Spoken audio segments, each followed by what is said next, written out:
بسم اللہ الرحمن الرحیم الصلاۃ والسلام علی نبینا محمد وعلی آلہ وصحبہ اجمعین۔ ناظرین کرام السلام علیکم ورحمۃ اللہ وبرکاتہ۔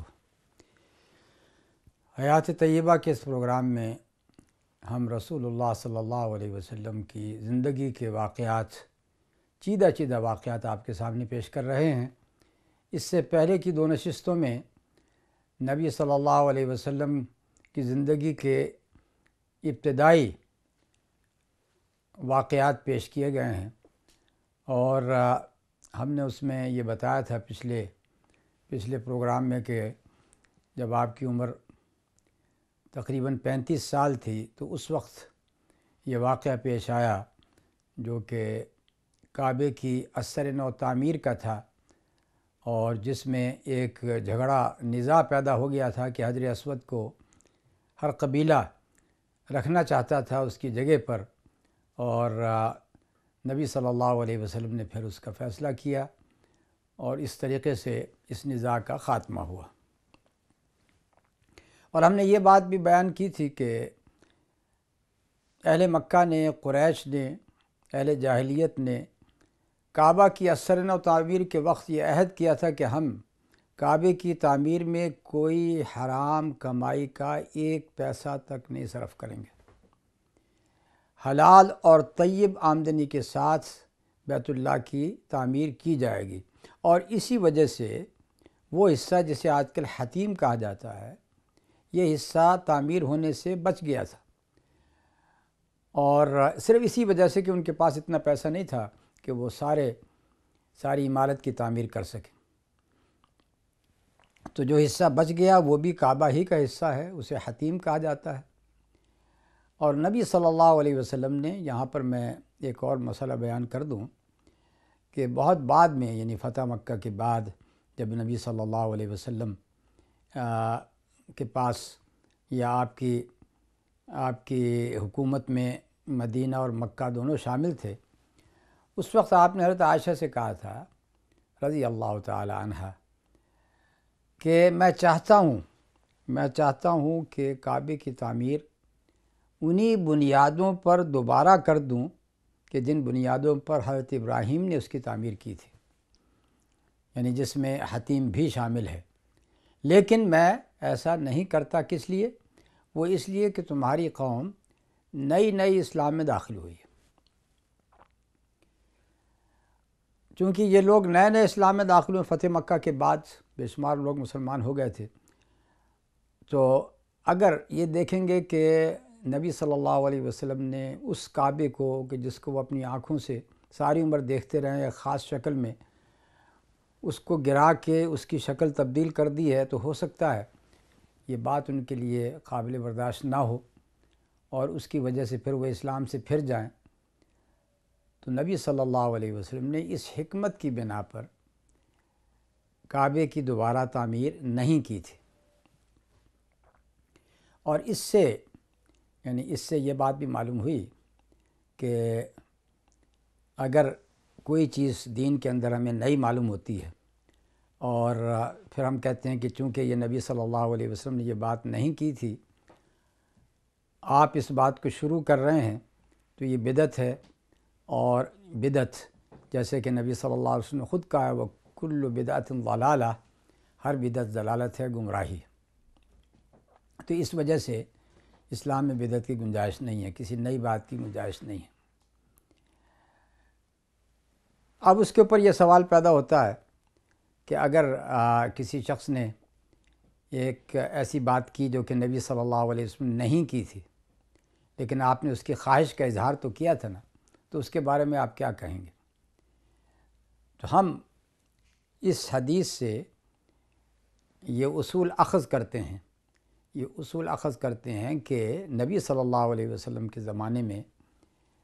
کسی بات کی تجویز موجود ہو،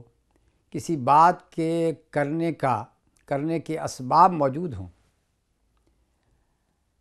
اور پھر نبی صلی اللہ علیہ وسلم کسی رکاوٹ کی بنا پر نہ کر سکے ہوں، تو ایسی بات کو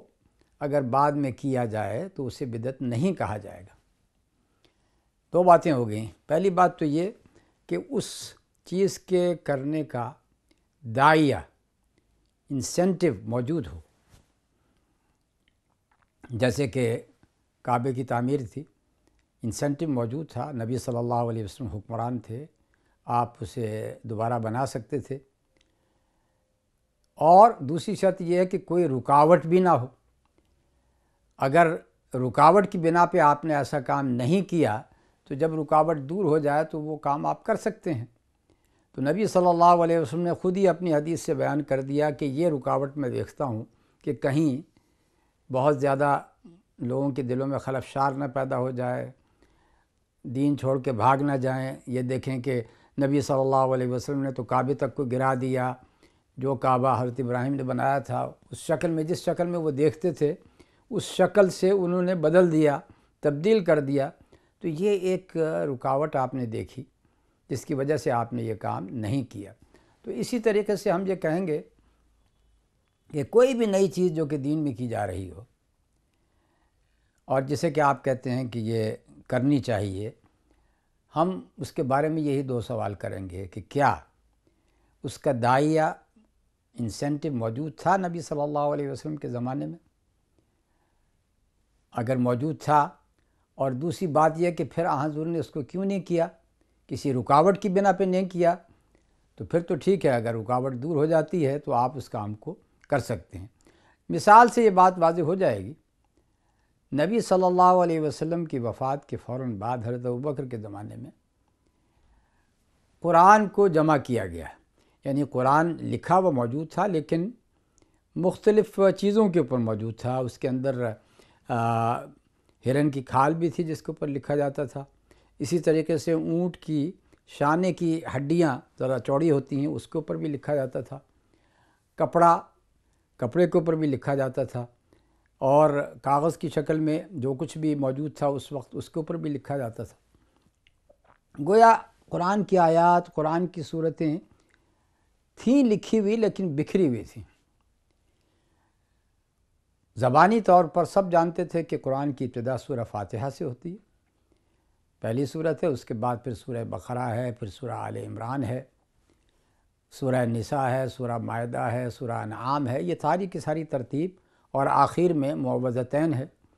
قل اعوذ برب الفلق، قل اعوذ برب الناس۔ 114 صورتیں قرآن کی ساری ترتیب لوگ جانتے تھے، وہ اس لیے کہ وہ حفظ سے اس کو پڑھا کرتے تھے، لیکن ایک جگہ پر سارا قرآن جمع نہیں تھا۔ حضرت ابوبکر نے مشورہ کیا، اور مشورے کے بعد پھر آپ نے زید بن ثابت کو حکم دیا کہ تم اس قرآن کو لکھ ڈالو ایک ہی جگہ پر۔ چنانچہ وہ لوگوں سے سنتے تھے، گواہی لیتے تھے ہر آیت کے اوپر کہ ایک سنانے والا موجود ہے، دوسرا اس کی گواہی دے رہا ہے، یعنی ایک چیز لکھی بھی موجود ہے اور دوسرے زبانی طور پر بھی دوسری گواہی اس کے ساتھ موجود ہے، تو پھر آپ اس کو لکھ لیا کرتے تھے۔ تو اس طریقے سے زید بن ثابت نے سارے قرآن کو ایک جگہ پر لکھ لیا، اور اس زمانے کے اندر وہ کھال ہی کے اوپر لکھا جاتا تھا اور پھر اس کو لپیٹ لیا جاتا تھا۔ تو ایسے قرآن کو جمع کیا گیا۔ اب اس کے اوپر کوئی شخص کہہ سکتا ہے کہ کیا یہ بدعت نہیں ہے، یہ تو ایک نئی بات ہے، نبی صلی اللہ علیہ وسلم کے زمانے میں تو نہیں ہوئی تھی۔ تو اس کا جواب پھر ہم یہ کہیں گے کہ نبی صلی اللہ علیہ وسلم کے زمانے میں اس کی ضرورت تو موجود تھی کہ قرآن کو جمع کیا جائے، اکٹھا کیا جائے، اس کی ضرورت تو موجود تھی، لیکن یہاں پر ایک رکاوٹ تھی جس کی وجہ سے وہ جمع نہیں ہو سکا۔ اور وہ رکاوٹ کیا تھی؟ اگر ایک کتاب ساری کی ساری مکمل موجود ہو، چاہے اس کے چیپٹر، اس کے ابواب بکھرے ہوئے ہوں، لیکن ساری شروع سے آخر تک موجود ہو، تبھی تو آپ اس کو اکٹھا کریں گے۔ اب یہ کہ قرآن تو نبی صلی اللہ علیہ وسلم کے اوپر وحی کی شکل میں اتر رہا تھا، اور نبی صلی اللہ علیہ وسلم کے انتقال سے پہلے بھی آیات اترتی رہی ہیں، تو اس وجہ سے یہ ممکن نہیں تھا کہ نبی صلی اللہ علیہ وسلم کی زندگی کے اندر ہی اس کو اکٹھا کیا جا سکے۔ وہ اس لیے کہ نبی صلی اللہ علیہ وسلم سے کبھی بھی کوئی آیت اتر سکتی تھی، آپ کی وفات سے پہلے بھی اتر سکتی تھی، تو تو اس وجہ سے اس رکاوٹ کی بنا پر یہ کام آپ کی زندگی میں نہیں ہو سکا، اور یہ کام پھر آپ کی وفات کے فوراً بعد اس کام کا ہونا ممکن ہو گیا۔ اس وجہ سے حضرت ابوبکر نے اس کام کو کیا۔ اس اصول کو اگر آپ مان لیں، اس اصول کو جو کہ اس حدیث سے سمجھ میں آتا ہے، اور یہ اصول بالکل صحیح اصول ہے، اس کی بنیاد پر بہت ساری باتوں کا فیصلہ آپ خود کر سکتے ہیں کہ یہ چیز جائز ہے یا یہ چیز بدعت میں شامل ہے۔ وہ اس لیے کہ نبی صلی اللہ علیہ وسلم نے یہ بھی فرما دیا کہ من احدث فی امرنا ھذا ما لیس منہ فہو رد۔ جو شخص اس دین کے اندر کوئی نئی بات پیش کرتا ہے، کوئی نیا کام کرتا ہے جو کہ اس دین میں نہیں تھا، فہو رد، تو وہ رد ہے، اسے قبول نہیں کیا جائے گا۔ جس طریقے سے کسی چیز کو جسم میں اگر کوئی چیز موافقت نہ کرتی ہو تو جسم اس کو پھینک دیتا ہے، تو اسی طریقے سے جو چیز اس دین کے اندر شامل نہیں ہے اور آپ زبردستی اسے دین کا جز بنانا چاہتے ہیں تو اسے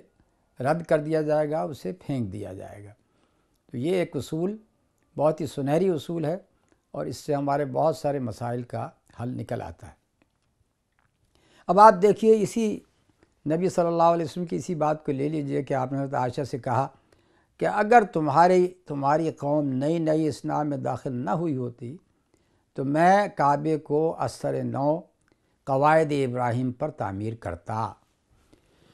تو یہ آپ نے اپنی خواہش کا اظہار کر دیا۔ اس وجہ سے اب آپ دیکھیے کہ عبداللہ بن زبیر، ان کی خلافت قائم ہوئی، گو ان کی خلافت مکہ اور مدینہ تک محدود تھی، بہر صورت وہ اپنے زمانے میں حاکم رہے ہیں۔ تو انہوں نے نبی صلی اللہ علیہ وسلم کی اسی حدیث کی روشنی میں کعبے کی اثر نو تعمیر کی، وہ جو حتیم کا حصہ تھا اسے بھی کعبے میں شامل کیا، اور جیسے کہ قواعد ابراہیم کے مطابق کعبہ بننا چاہیے تھے ویسے انہوں نے بنا دیا۔ انہوں نے تو یہ کام کر دیا، اور بالکل اسی اصول کی روشنی میں کیا کہ حضور کی خواہش تھی۔ آپ کے زمانے میں یہ رکاوٹ موجود تھی جس کا ذکر بار بار میں کر چکا ہوں، اب وہ رکاوٹ نہیں رہی ہے، تو اس وجہ سے میں کعبے کی دوبارہ تعمیر کر دیتا ہوں۔ تو کعبے کو دوبارہ قواعد ابراہیم پر تعمیر کیا گیا تھا، لیکن جب حجاج کا دور آیا، حجاج ابن یوسف کا، اور پھر پہلے تو اس نے عبداللہ ابن زبیر کو شکست دی ہے، اور پھر جیسا کہ آپ جانتے ہیں کہ عبداللہ بن زبیر کو شہید کرنے کے بعد ان کی لاش کو لٹکایا بھی گیا تھا۔ حجاج نے صرف اس بنا پر کہ یہ کام چونکہ عبداللہ ابن زبیر نے کیا تھا، کعبے کی اثر نو تعمیر، اس نے کہا کہ میں اس کو اسی حالت میں واپس لے آتا ہوں جیسا کہ نبی صلی اللہ علیہ وسلم کے زمانے میں تھی۔ چنانچہ اس نے حتیم والا حصہ گرا دیا، اور جس طریقے سے کعبہ ہم اب دیکھ رہے ہیں ویسے ہی کعبے کی تعمیر باقی رہ گئی۔ اب آپ دیکھیے کہ اس کے بعد پھر ایک اور خلیفہ آتا ہے، خلیفہ عباسی منصور، جس کے زمانے میں امام مالک ہوئے ہیں۔ اس نے پھر اس خواہش کا اظہار کیا کہ چونکہ نبی صلی اللہ علیہ وسلم چاہتے تھے کعبے کی دوبارہ تعمیر کرنا، اور عبداللہ ابن زبیر نے کی، حجاج نے گرا دی، تو میں اثر نو پھر دوبارہ اس کی تعمیر کرتا ہوں۔ تو اس وقت امام مالک نے انہیں منع کیا، اور منع کرنے کا سبب کیا تھا؟ وہ یہ تھا کہ انہوں نے دیکھا نا کہ تاریخ میں جو کچھ ہو رہا ہے، انہوں نے کہا کہ اس طریقے سے یہ کعبہ جو ہے یہ تو خلفاء کا ایک کھیل بن جائے گا، ایک خلیفہ بنائے گا اور دوسرا اس کی ضد میں آ کے اس کو ڈھا دے گا، پھر ایک بنائے گا، پھر ایک آئے گا اور اسے ڈھا دے گا، یہ تو ایک کھیل ہو گیا کعبے کے ساتھ۔ تو اس وجہ سے اس نے خلیفہ منصور کو منع کیا کہ تم ایسا کام نہ کرو۔ اسی وجہ سے اب کعبہ اسی شکل میں باقی ہے کہ جس شکل میں نبی صلی اللہ علیہ وسلم کے زمانے میں تھا، یعنی حتیم کا حصہ باقی ہے، خارج ہے۔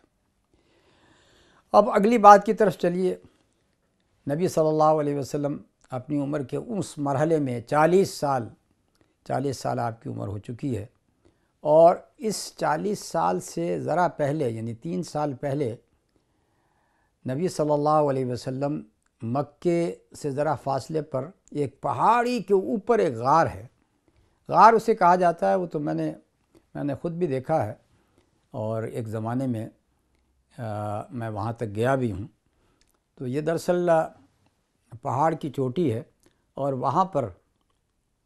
پتھروں کی شکل کچھ ایسی بن گئی ہے کہ اس کے اندر بیٹھنے کی جگہ ہے،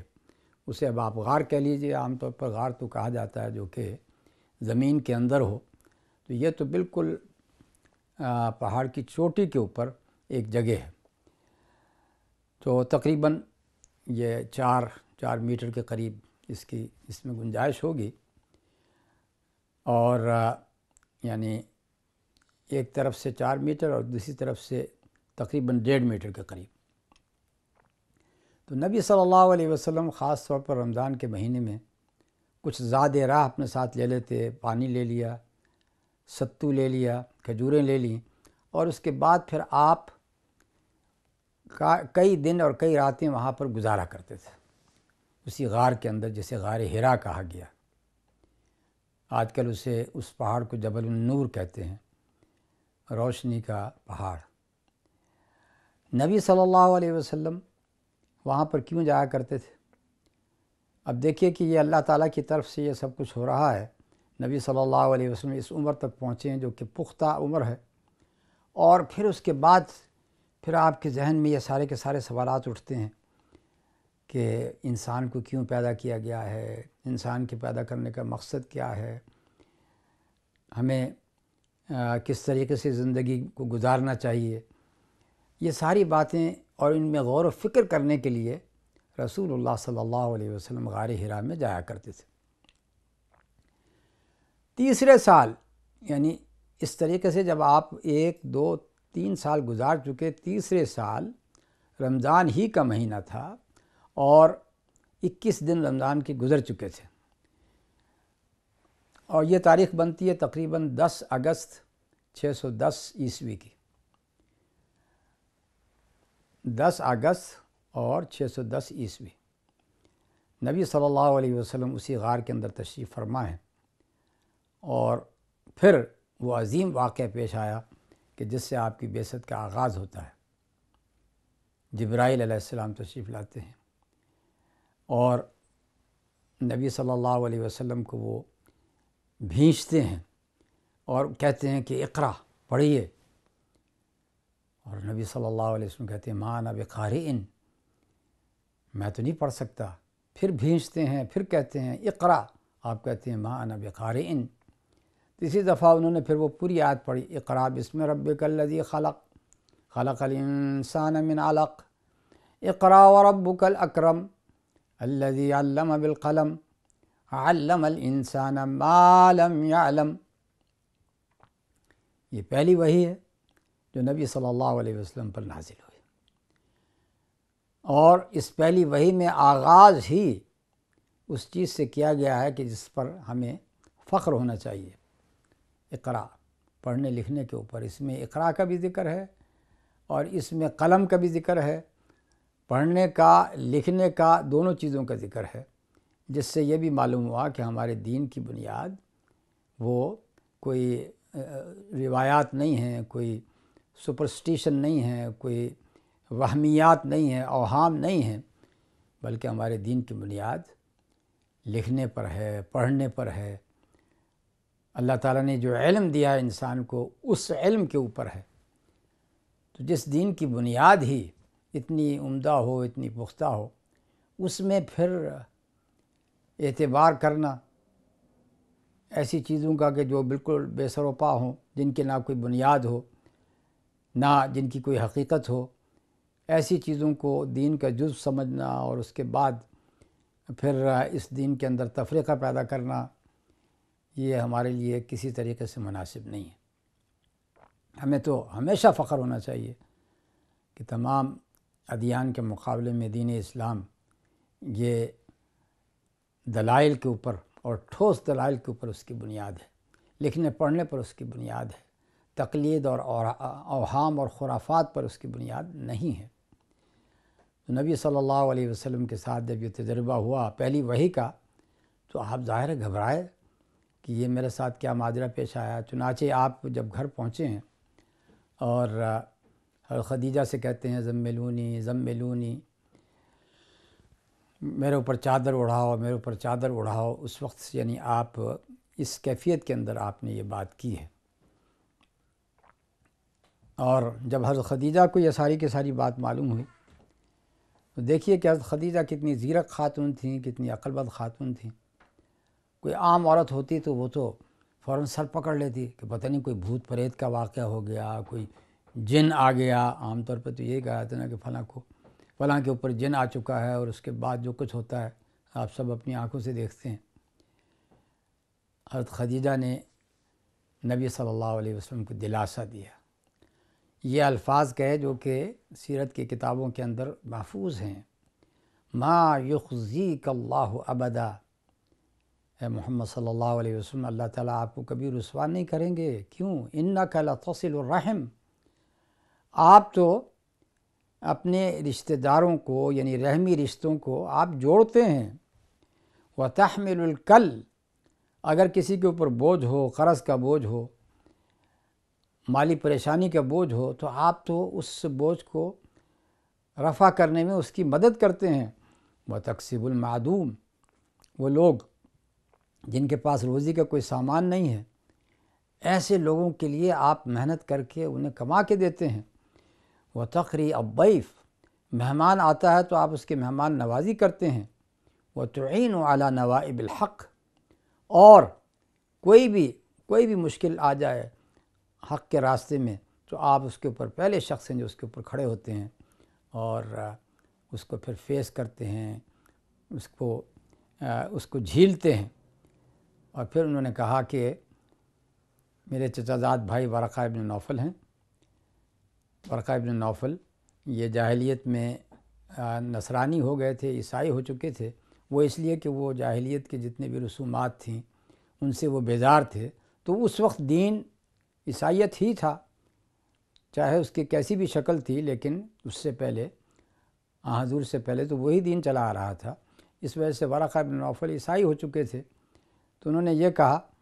کہ میں اپنے ابن عم کے پاس آپ کو لے چلتی ہوں اور ہم ان سے پوچھتے ہیں کہ یہ جو واقعہ آپ کے سامنے پیش آیا ہے اس کی کیا حقیقت ہے۔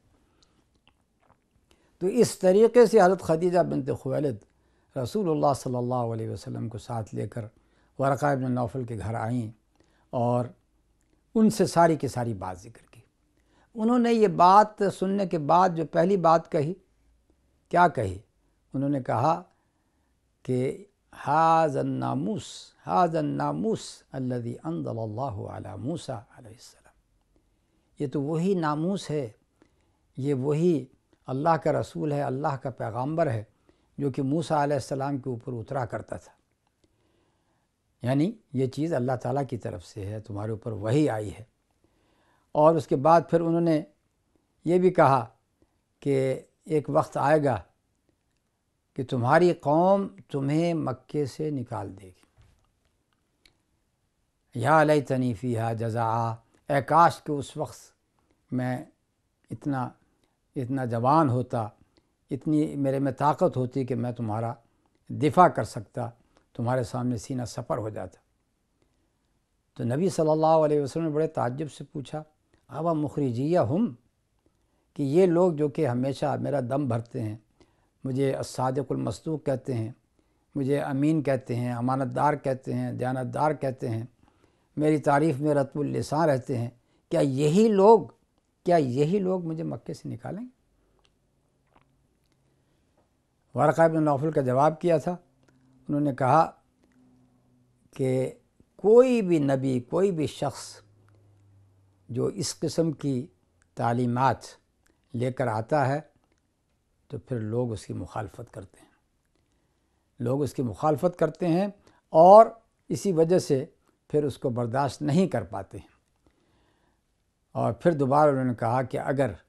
یہ وقت آیا اور میں موجود رہا تو میں تمہاری مدد کروں گا۔ لیکن ورقہ ابن نوفل اس کے بعد وفات پا گئے، تو نبی صلی اللہ علیہ وسلم کو پھر یہ بشارت ورقہ ابن نوفل نے دی۔ بتایا کہ یہ وہی ناموس ہیں، جبرائیل علیہ السلام ہیں، جو کہ موسیٰ علیہ السلام کے اوپر نازل ہوا کرتے تھے، اللہ تعالیٰ کی وحی لے کر آیا کرتے تھے، اور یہی آپ کے پاس وحی لے کر آئے ہیں۔ اور اس طریقے سے رسول اللہ صلی اللہ علیہ وسلم نبوت کے منصب کے اوپر فائز ہوئے۔ یہ پہلی وحی تھی، اور اس کے بعد ابھی یہ نہیں کہا گیا تھا کہ آپ اسے عام کریں، اسے دوسروں تک پہنچائیں، لیکن یہ کہ آپ کو اس طریقے سے بتا دیا گیا کہ آپ اللہ تعالیٰ کی طرف سے چن لیے گئے ہیں اور ایک عظیم مقصد کے لیے چنے گئے ہیں، اور وہ یہ کہ آپ اس دین کی تبلیغ کریں، اس دین کو انسانیت تک پہنچائیں۔ اور آج کی نشست ہم اسی بات کے اوپر ختم کرتے ہیں۔ وصلی اللہ تعالی علی نبینا محمد وعلی آلہ وصحبہ اجمعین۔ السلام علیکم ورحمۃ اللہ وبرکاتہ۔